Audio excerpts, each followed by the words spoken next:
Pakita ko yung kunting clips ng aking before and after kong hitsura na tsak ikagigimbal A yung few lahat. moments later. Hello guys, I'm back to another vlog. So for today's vlog, may share lang ako sa inyo kung ano yung mga tinitik kong hormones. So papakita ko sa inyo kung ano yung mga ginagamit ko upang maging babaihan. Ganun. So this is my first ever kong pang HR, ang pinaghuhugutan ko ng aking kagandahan. Kagandahan talaga. So ito na nga yung Diane 35 Germany. So ito siya guys.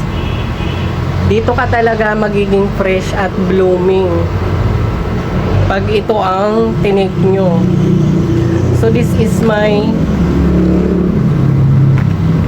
Diane Thailand. So ito naman ay Thailand. So the same content lang sila ng Thailand and Germany. So dito talaga ako nagsimula sa Lady Feel. So ang effect nito sa akin is sumasakit talaga guys yung ulo ko dito. At mood swing talaga ako. Minsan magagalitin, ganun. Tapos lagi kang may tupak. Lagi may tupak. Na-discover ko yung Diane Thailand at Diane Germany. So, nag-switch ako dito sa Diane Germany before ako mag-switch ng Diane Thailand. Maraming na-amaze dun sa video ko sa TikTok nang nag-transition ako. Ang payo ko lang dun sa mga nagta-transition na kagaya ko. So, dapat nasa tamang edad kayo bago kayo sumabak sa mga ganito. Bago kayo sumabak sa ganitong transition na matindi. Yung Diane 35 na pampalaki talaga ng bugilya yung Diane 35. So, dito, hindi naman lumaki gaano yung buging ko. Hindi. Para ka lang nagdadalaga, ganun. Alam naman natin mga ka-transisi dyan na ang Diane 35 may content na siya ng male blocker. Dahil napaka-risky naman talaga pag nag-self-medication ka. So, kinakailangan talaga magpatingin ka sa mga endocrinologists. Nahiyang talaga ako dun sa mga tinitik kong hormones o depende kung hiyangan talaga sa inyo yung mga tinitik nyo, pang HRT nyo.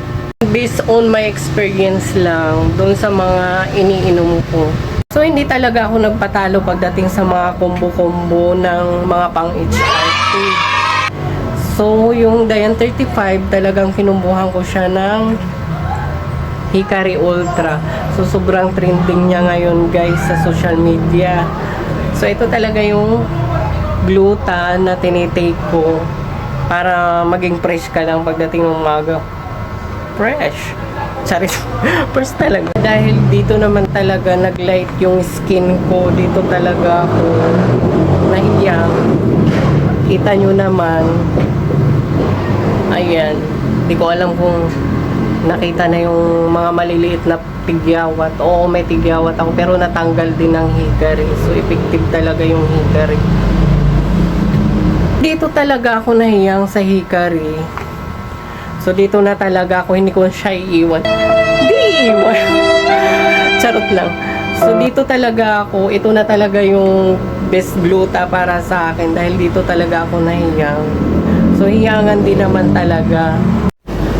So, yung Hikari Ultra, alisin niya talaga yung mga ayan, mga sumpa sa mukha nyo. Sumpa talaga. Mga sumpa sa katawan nyo, sa mukha nyo, alisin niya yung mga tigyawat, ganun, magdadry yung mga tigyawat nyo agad-agad. Kakaloka.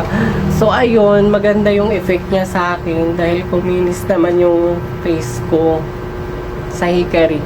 So, dito talaga nagsimula yung HRT journey ko in 1 year, male to female transition.